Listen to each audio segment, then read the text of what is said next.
Hey guys, thanks for tuning in to this week's episode of Bluestone at Home. And on this week's episode, it's all about the Chardonnay. So we have two of our Chardonnays that we're going to go through today. And I'll talk a little bit about just Chardonnay in general before getting to those. And Chardonnay is from the Burgundy region of France and is actually the only white grape that is allowed to be used for white Burgundy in that region. The parent grapes of Chardonnay are Pinot Noir and Gouais Blanc. And Chardonnay is the most widely planted white grape on the planet. Not far after Cabernet, which if you remember from previous episode, we talked about how Cabernet Sauvignon is the most planted red grape in the world. Chardonnay is the most planted white grape, and no surprising here. In Virginia, it is also the most planted grape as well. Chardonnay is often referred to as the winemaker's grape. And what that means and refers to is that it more so takes on the style of the winemaker rather than having its own kind of unique kind of things to it. You know, it's not a very aromatic grape like Viognier or Petit Manseng or even Traminette is.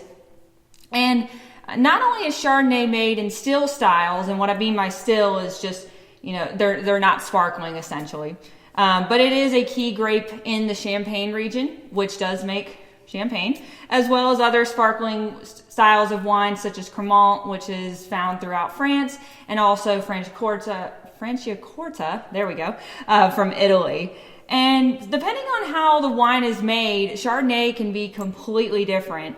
You know, oak-aged Chardonnays tend to be a lot fuller bodied, a lot richer than those that are solely aged in stainless steel. And they also, oak-aged ones tend to take on more of the characteristics of the oak barrels themselves, such as vanilla, baking spices like cloves, nutmeg, things like that. And also too, that's one of the things when people say they get those types of characteristics from the wine, whether it be vanilla or the baking spices, that comes from the barrel itself, not the grape. And so, the creaminess, on the other hand, that is often due to a winemaking technique called malolactic fermentation. And malolactic fermentation is where the wine, after it's done fermenting, it can go through a second fermentation that turns the tart malic acid into softer lactic acid. And now stainless steel, on the other hand, completely different. It's much more on, maintains more kind of like the citrus notes, a little bit of lemon, things like that. And it's more refreshing, and it kind of keeps more of its freshness because of being aged in the stainless steel tanks. So let's move on to our Chardonnays. We currently do have both a steel and an oak Chardonnay on our list. And we're going to start with the stainless steel Chardonnay, which is not that one, it's this one. So this stainless steel Chardonnay that we are currently on did come from the 2018 vintage, which again, as we've talked about in other episodes, how 2018 was not really that great of a year.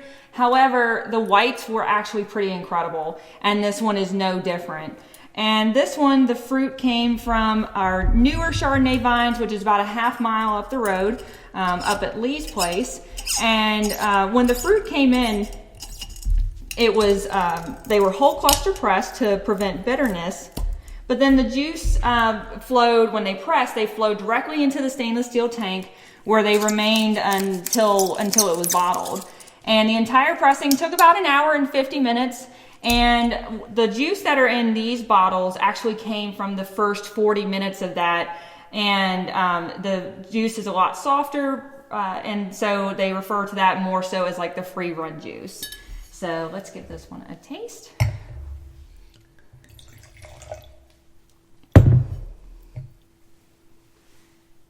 And you'll notice too, especially with Chardonnays or just wines that are aged in oak in general, this wine is very clear. It's very light. It's more so on the very light straw color, so it hardly has any color to it at all. Whereas the oak one will definitely have a little bit more color to it.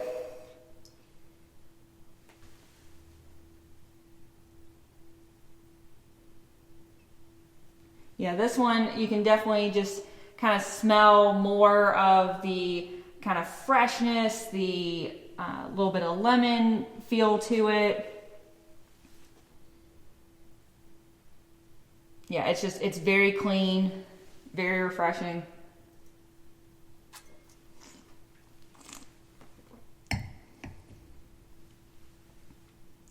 Yeah, again, that freshness, that clean, it's very light on the palate, doesn't have a whole lot of weight to it. And so if you guys are going to do these side by side, when I mean the weight on the palate, what I'm referring to is that, the stainless steel one it's kind of like, if you look at it, like you have your hand out and you have like a piece of paper on it. It doesn't really weigh that much. Now, if you put like something that's a little bit heavier, like a book or even just something like that, that's what I'm referring to as far as the weight. And it just kind of stays there on your palate. But this one does not really do that at all. It's very lovely, really nice, just easygoing one to just kind of sip on. Very refreshing. You can still feel a little bit of that acidity as well. Yeah, really, really lovely wine. All right, now we're going to go on to our oak Chardonnay next. And so this fruit also came from Lee's property, and this one is our 2017 vintage, and that was the vintage that was just really incredible, really great year. Only about 20% of the barrels that were used for this wine were new, the rest were neutral. And it only went through partial malolactic fermentation, and I asked Lee why, and he said that he wanted to preserve more of that valley acidity to this wine, which I thought was really neat. Now, a lot of people, when they see oak Chardonnay, oak Chardonnay kind of has a bad rap. And, because a lot of people think of it as this just massive vanilla oak bomb that's just really big wine, and it's just going to be really, really oaky. Or that it's going to be the other side, or is that it's going to be extremely buttery, as if Paula Deen got a hold of it, which I've had wines that have done both. And those wines still exist. You can still find those types of wines. But overall, that's not really how a lot of Chardonnays are made. Especially here, I've never really felt that the oak Chardonnays that Lee has made are overly oaky in any way, shape, or form. So let's give this one a taste. And in fact, for those of you who may remember our 2014 Chardonnay, which that one actually was in the governor's case back in 2016. That one actually resembled more so of a lighter French style Chardonnay, like a white Burgundy, because you could tell there was oak to it, but it was just very soft, very delicate.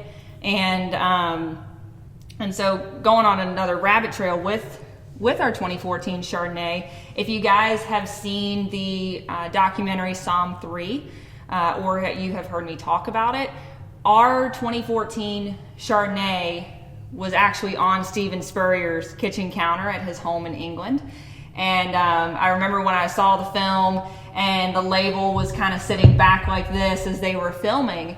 And I remember looking at the label and I was like, wait a minute, I know that label. And so I emailed the director and asked him about it. And he said, yes, that was that wine.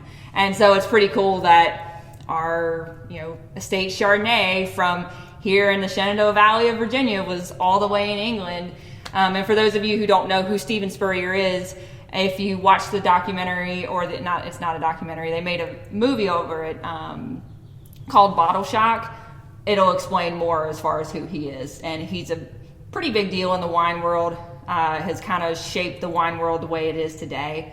The Judgment of Paris, that rings a bell. But anyway, so getting out of that rabbit trail, like I said, this is why I have notes, so that I can get back on track.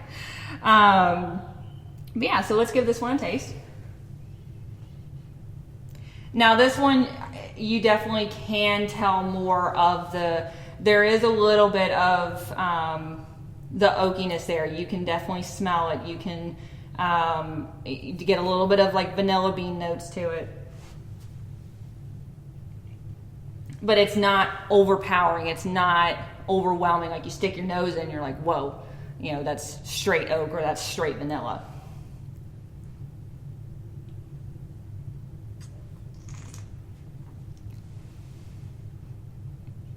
Yeah, again, the oak is there, but because he only used about 20% of the barrels that were brand new, it's not going to have as much of that intensity of the oakiness as I mentioned. Now this one, color is still pretty light, but it does have a little bit more color to it than what the oak Chardonnay did, or I'm sorry, the stainless steel Chardonnay.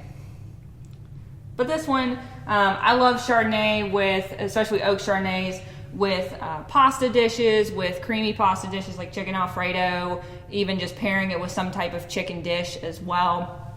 Those are some of my favorite things to pair it with. Yeah, overall, and I've grown to love Chardonnay over the years just because it can be done in so many different ways, so many different styles.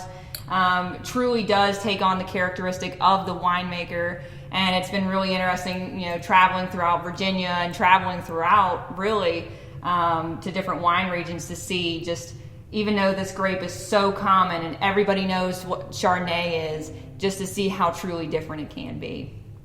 So that's what I have for you guys for this edition of Bluestone at Home. And I hope you guys enjoy, staying safe, staying well. If you guys have a preference, whether you like the steel or the oak one more, drop us a comment. Or also you can tag us whenever you're drinking our wines at home by using the hashtag Bluestone at Home. And we look forward to seeing you guys soon and doing another episode for you guys next week. Cheers.